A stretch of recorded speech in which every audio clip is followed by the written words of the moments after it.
మహాగణాధిపతయే నమః. ఓం గురుభ్యో నమః. ఓం శ్రీమాత్రే నమః. పరమేశ్వర స్వరూపమైనటువంటి జ్యోతిష, వాస్తు మరియు ఇతర అనేకమైనటువంటి శాస్త్రములను మనకు అందించినటువంటి మహర్షులకి నమస్కారం.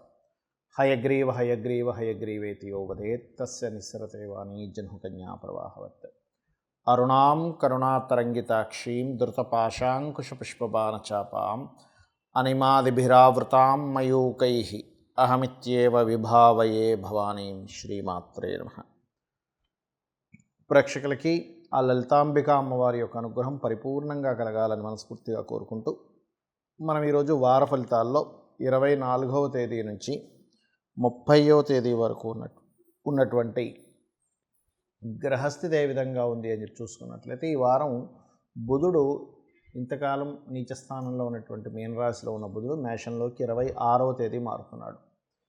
అలాగే మేషంలో గురువుతో కలిసి ఉన్నటువంటి బుధుడు 26వ తేదీ నుంచి, అంతకుముందు బుధుడు రవి రాహువుతో కలిసి మీనంలో ఉన్నాడు.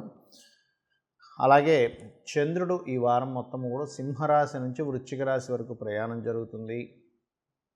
కన్యారాశిలో కేతువు, కుంభరాశిలో శుక్ర శని కుజుల యొక్క సంచారం జరుగుతుంది.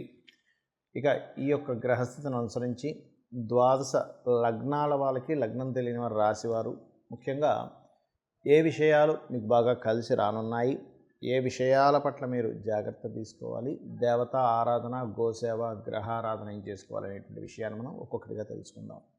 ధనుర్లగ్నము ధనస్సు రాశి.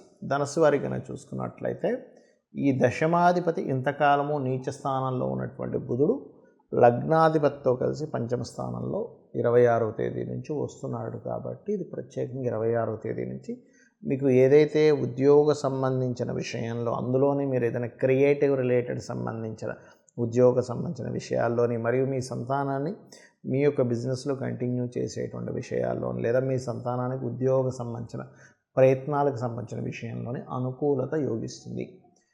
బయట దేశాల్లో అక్కడ ఏదైనా ప్రాపర్టీస్ తీసుకునేటువంటి విషయంలో దానికి సంబంధించిన ధనం కాస్త సమకూరడం, మరియు కాస్త 3వ స్థానంలో శుక్ర కుజ శని సంబంధం ఉంది కాబట్టి కాస్త మొండిగా కొన్ని ప్రయత్నాలు చేసి సక్సెస్ అవ్వడం అనేటువంటి చాలా స్పష్టంగా గోచరిస్తుంది. కాకపోతే కాస్త ఎవరికైనా అప్పులకు సంబంధించిన విషయంలో మీరు మధ్యవర్తిగా వెళ్ళి సంతకం పెట్టేటువంటి విషయాల పట్ల కాస్త జాగ్రత్తగా ఉండండి. ఎందుకంటే 6వ స్థానాధిపతి 3వ స్థానంలో, అంటే సంతకం పెట్టేటువంటి స్థానంలో అప్పుల కారకుడు వచ్చి అక్కడ కూర్చొని ఘర్షణ వాతావరణంలో ఉన్నాడు. కాబట్టి ఈ వారం మీరు మధ్యవర్తిగా ఎవరైనా భార్యాభర్తల మధ్యన గొడవ విషయంలో కావచ్చు, లేకపోతే అన్నదమ్ముల విషయాల్లో కావచ్చు, ఏదైనా హామీ ఇచ్చేటువంటి విషయాల్లో కావచ్చు, మీరు మధ్యవర్తిత్వంగా వెళ్ళే విషయంలో కొంత జాగ్రత్తగా ఉండండి. ఆ కాంబినేషన్ అనేటువంటిది మీకు కాస్త ఏదైనా ఒక ధైర్యంగా ఏదైనా ఒక పని చేయడానికి మాత్రం యోగిస్తుందో ఎటువంటి సందేహం లేదు. అలాగే కొత్త కొత్త ఐడియాలు ఫలిస్తాయి. ఎందుకంటే పంచమ స్థానంలో 2 శుభగ్రహాలు ఉన్నాయి ఇక్కడ. కాబట్టి సంతానం కోసం ప్రయత్నం చేసేటువంటి వారికి చాలా బాగుంటుందని చెప్పుకోవచ్చు. రాజకీయంగా కొంతవరకు మంచి పేరు ప్రఖ్యాతలు రావడం, సంతాన అభివృద్ధి, స్నేహితుల మూలంగా కొంతవరకు సక్సెస్ కానీ, స్నేహితుల మూలంగా కొంతవరకు మీకు మీరు అనుకున్నటువంటి పనులు చేయడానికి కొంతవరకు వాళ్ళ యొక్క సహకారం కావచ్చు. కొంత డిస్టర్బెన్స్ కూడా ఉంటుంది, ఎందుకంటే శని యొక్క దృష్టి ఉంది కాబట్టి. బట్ కొంత సహకారం కూడా గోచరిస్తుంది. అదేవిధంగా ఇష్టపడిన వారిని వివాహం చేసుకోవడానికి కూడా 7వ స్థానాధిపతి అయినటువంటి బుధుడు గురువుతో, పంచమంలో ఉన్న గురువుతో కలుస్తున్నాడు. కాబట్టి స్నేహితులు, లేకపోతే మీకు గైడ్ చేసేటువంటి వారు, మీ బంధువర్గంలో ఉన్న వారిని మీరు ఇష్టపడి వారితో సంబంధ బాంధవ్యాలు కుదుర్చుకోవడానికి మీకు చాలా అనుకూలంగా ఉంది ఈ వారం. కాకపోతే ఏదేమైనప్పటికీ కూడా ఇంకో సంవత్సరం 2 నెలల పాటు దశమంలో కేతువు యొక్క సంచారం జరుగుతుంది. కాబట్టి మీరు ఏదైతే చూడండి, ఉద్యోగ సంబంధించినటువంటి విషయాలలో జాగ్రత్త ఖచ్చితంగా వహించాలి. ఇందులో ఎటువంటి సందేహం లేదు. అదేవిధంగా ఇక్కడ ఈ రైతులు, రియల్ ఎస్టేట్ రంగాల్లో ఉన్నటువంటి వారు, కన్స్ట్రక్షన్ రంగాల్లో ఉండేటువంటి వారు, మెడికల్ రంగాల్లో ఉండేటువంటి వారు కాస్త జాగ్రత్త వహించండి. లాంగ్ జర్నీస్ అంటే వేరే దేశాలకు వెళ్ళి చదువుకోవడానికి మాత్రం కొంతవరకు అనుకూలంగా ఉంది, అందులో ఎటువంటి సందేహం లేదు. మీ ప్లానింగ్స్ ముఖ్యంగా ఇక్కడ సఫలీకృతం అవుతాయి. ప్లానింగ్ సఫలీకృతం అవ్వడము, మరియు ఇందాక నేను చెప్పినట్టుగా సంతానం మూలంగా మీకు ఏదైనా లభించడము, సంతానానికి మీరు చేసే ప్రయత్నం ఫలించడం, ఇటువంటివి బ్రహ్మాండంగా గోచరిస్తుంది, అందులో ఎటువంటి సందేహం లేదు.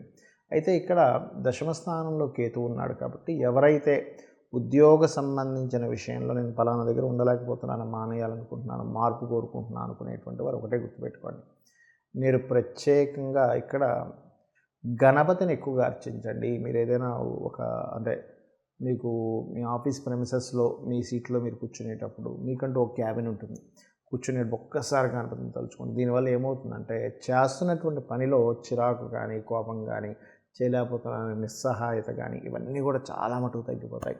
అలాగే ఇక్కడ 3వ స్థానంలో కూడా 2 పాపగ్రహాలు, అందులో శుక్రుడు కూడా 6వ అధిపతి, గొడవలకు కారకుడు ఉన్నాడు. కాబట్టి ఇది కొంచెం తెలియకుండానే బంధువర్గంలో ముఖ్యంగా అన్నదమ్ములు, అక్క చెల్లెళ్ళు అంటే సిబ్లింగ్స్ మధ్యన గొడవను క్రియేట్ చేస్తుంది. కాబట్టి వారితో ప్రత్యేకంగా ఏదైనా మాట్లాడేటప్పుడు, మెయిల్ పంపించేటప్పుడు ఒక్కసారి గణపతిని, అమ్మవారిని, అందులో నామం ప్రత్యేకంగా కొంతమంది అడుగుతుంటారు ఏమైనా నామం ఉందా అని. దానికి లలితా సహస్రనామాల్లో ఓం కర్పూర వీటి కామోద సమాకర్ష దిగంతరాయే నమః అనే నామం కనుక చేసుకున్నట్లయితే మీకు అన్ని విధాలా బాగుంటుంది.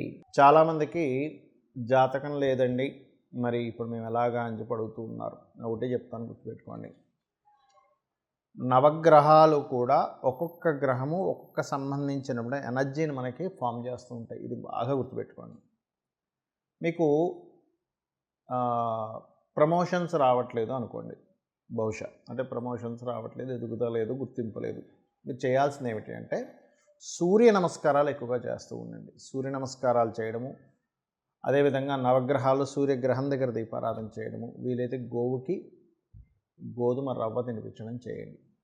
మానసికమైనటువంటి ఇబ్బంది ఉందండి, నాకు మనసు చంచలంగా ఉంటుంది అన్నప్పుడు ఓం మనస్వినియే నమః లేదా అష్టమీ చంద్ర విభ్రాజ అలికస్థల శోభితాయే నమః, ఈ నామము కొన్ని పనులు సగంలో ఆగిపోయినటువంటిది కూడా కాస్త త్వరగా నెరవేరడానికి యోగిస్తుంది. ఎందుకంటే ఈ యొక్క అష్టమి తిథికి త్వరితాదేవి అధిష్టాన దేవతగా చెప్తూ ఉంటారు. అదేవిధంగా కాస్త బియ్యము దానంగా ఇవ్వడం, అన్నదానాలు చేస్తూ ఉన్నట్లయితే మానసిక స్ట్రెస్ అనేటువంటి తగ్గుతుంది. మరి కొంతమందికి చూడండి, అంటే ఇది ఎందుకు చెప్తున్నా అంటే జాతకం లేదు అంటే లేక ఇబ్బంది పడుతుంటారు, నాకు సమస్య ఎలా పరిష్కారం అవుతుంది అని. అలాంటి వారికి ఉదాహరణకి బాగా గొడవలు అవుతున్నాయి. అలాంటప్పుడు మీరు ఏం చేయండి అంటే సుబ్రహ్మణ్యేశ్వర స్వామి యొక్క ఆరాధన, మీరు ఎంత సుబ్రహ్మణ్యేశ్వర స్వామి ఆరాధన చేస్తూ ఉంటే అంత బాగుంటుంది. అందులో ప్రత్యేకంగా మీకు భూ సంబంధించినటువంటి వివాదాలు అవుతున్నాయనుకోండి, వారాహి అమ్మవారి యొక్క అష్టోత్తరం చదువుకోండి. ఓం వారాహీదేవి అయి నమః అనుకోండి, సరిపోతుంది. చేస్తుంటే అమ్మవారు ఏంటంటే వరాహస్వామి యొక్క శక్తి కాబట్టి భూ సంబంధించినటువంటి వివాదాలు తగ్గిస్తుంది. అది కూడా మంగళవారాలు చేస్తే ఇంకా చక్కగా పనికి వస్తుంది. గోవు క్యారెట్లు తినిపించండి. కొంతమందికి వ్యాపారంలో కలిసి రాదు సరిగ్గా, అలాంటప్పుడు విష్ణు సహస్రనామాలు చేస్తూ వ్యాపారాల్లో బాగా అప్పులు అవుతున్నాయి అన్నప్పుడు ఓం అపర్ణాయై నమః అనే నామస్మరణ కనుక చేసినట్లయితే 100% మీ యొక్క అప్పులు తీరిపోవడం జరుగుతుంది. అలాగే దత్తాత్రేయుడి యొక్క ఆరాధన, దత్త చరిత్ర పారాయణము, దిగంబర దిగంబర శ్రీ పాదవల్లభ దిగంబర అనే నామస్మరణ కనుక చేసినట్లయితే మీకు ముఖ్యంగా సంతాన సంబంధించినటువంటి ఇబ్బందులు ఏమైనా తగ్గడము, కోర్టు కేసు వ్యవహారాలు తగ్గడం, ముఖ్యంగా కోర్టు కేసు వ్యవహారాలకి జయ గురుదత్త, శ్రీ గురుదత్త అనే నామస్మరణ చేయండి. కొంతమందికి వివాహం అవ్వదు, శుక్రబలం లేకపోవడం వల్ల.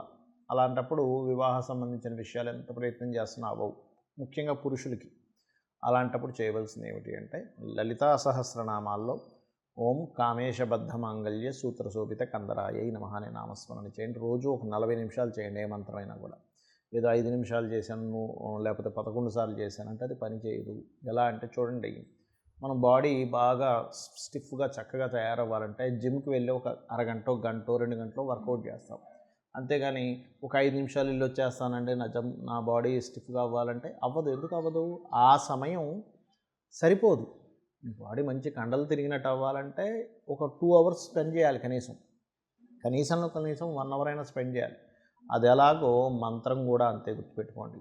ఎంత ఎక్కువసేపు చేస్తూ ఉంటే అంత మంచి ఫలితం వస్తుంది, గుర్తుపెట్టుకోండి. కనీసం మీకు జిమ్ అయినా మరి 2 గంటల కంటే ఎక్కువ చేస్తే ఓవర్ అయిపోయి ఇబ్బంది పడవచ్చు, కానీ మంత్రానికి అలాంటిది ఉండదు. కాబట్టి చేయండి. అదేవిధంగా కొంతమందికి ఏలినాడు శని నడుస్తుందండి, మా పేరు రీత్యా లేకపోతే నా రాశి రీత్యా అని బాధపడుతూ ఉంటారు. ఏ పని చేసినా కలిసి రావట్లేదని ఒకటే గుర్తుపెట్టుకోండి. మీకు దగ్గరలో శివాలయం ఉన్నట్లయితే శివాలయానికి వెళ్ళి అక్కడ చక్కగా నూనె ఒక 1/2 కిలోనో 1/4 కిలోనో మీ స్తోమత బట్టి చక్కగా నూనె తీసుకోండి. శనివారం రోజు పొద్దున్నే ఆలయానికి వెళ్ళి ఏమండి దీపారాధన కోసం ఈ నూనె వాడండి అని ఇవ్వండి. చాలు, ఏం అక్కర్లేదు. వాళ్ళు చక్కగా పురోహితులు తీసుకొని ఆలయంలో పెట్టుకుంటారు. తర్వాత దీపారాధన కోసం వాడుతూ ఉంటారు. శివునికి మీరు ఎప్పుడైతే దీపారాధన కోసం అని చెప్పి నూనెను సమర్పించారో, శివుడు యొక్క అనుగ్రహం వల్ల శనీశ్వరుడు యొక్క అనుగ్రహం మీకు కలుగుతుంది, గుర్తుపెట్టుకోండి. అదేవిధంగా రాహుకేతువుల దోషాలు ఉంటాయి కొంతమందికి. అంటే రాహుదోషం ఉన్నప్పుడు ఏమవుతుందంటే మోసపోవడాలు కానీ, లేకపోతే భ్రమలో బ్రతకడం కానీ, ఏమవుతుందో అర్థం కాని స్థితిలోకి వెళ్ళిపోవడం కానీ, ఒక సుడిగుండంలోకి వెళ్ళిపోయినట్టుగా అప్పులు ఎక్కువైపోయి చుట్టూ 4 దిక్కుల నుంచి ప్రాబ్లమ్స్ వచ్చేసి ఆయనకి ఏం చేయాలో అర్థం కాక స్థితిలోకి వెళ్ళిపోతుంటారు. అలాంటప్పుడు ఒక్కటే ఒక మార్గం గుర్తుపెట్టుకోండి. అదేమిటంటే ఓం దుం దుర్గాయ నమః. దుర్గాదేవిని సాక్షాత్ అమ్మవారు నా తల్లి అనుకొని భావిస్తూ ఓం దుం దుర్గాయ నమః.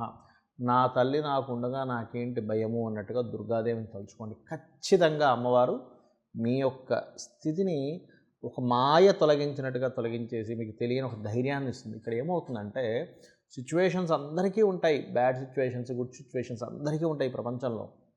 ఎవరైతే ఆ మాయలో పడకుండా ఇది శాశ్వతం కాదు, దీని నుంచి నేను ఖచ్చితంగా బయటపడతాను, నేను అమ్మవారిని నమ్ముకున్నాను, నా ప్రయత్నం నేను నమ్ముకున్నాను, ఎవరైతే ఆ ప్రయత్నం కూడా అమ్మవారే అని ఎవరైతే భావించి ముందుకు వెళ్తారో ఖచ్చితంగా వారు బయటపడతారు, గుర్తుపెట్టుకోండి.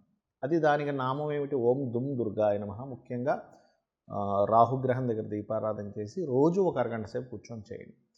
ప్రతిదీ ఆటంకం అండి, అందరికీ తెలుసు. ఆటంకాలను తొలగించే భగవంతుడు ఎవరు? మనకి గణపతి. ఓం గం గణాధిపతయే నమః.